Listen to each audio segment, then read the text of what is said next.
అతని మాటలు మాట్లాడారు.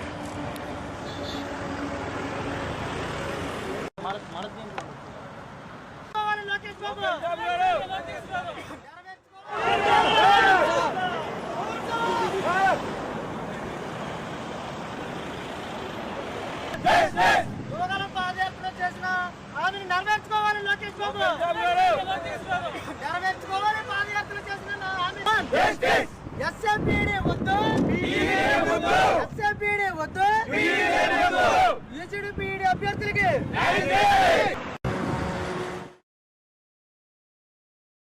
అదేవిధంగా మాకు ఈ 2025లో డిఎస్సి అప్లై చేసి ఆ 1600 పోస్టులకి మమ్మల్ని ఎలిజిబుల్ కల్పించాలని మేమందరం కోరుకుంటున్నాం.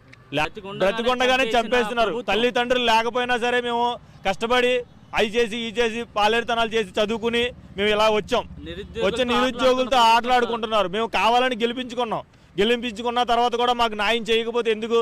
15 సార్లు 20 సార్లు తిరిగాం చంద్రబాబు నాయుడు దగ్గరికి, లోకేష్ బాబు గారి దగ్గరికి, పవన్ కళ్యాణ్ గారి దగ్గరికి. మాకు న్యాయం కూడా సరైన అప్లికేషన్ కానీ పత్తు కూడా మమ్మల్ని పట్టించుకోవట్లేదు. వాళ్ళు మాకు హామీ ఇచ్చారు.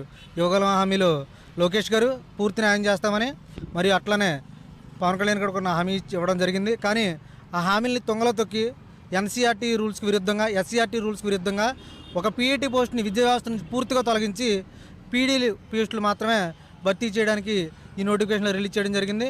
మరి బీపీడీ, యూజీడీ, పీఈడీకి ఎటువంటి వ్యత్యాసం లేదు.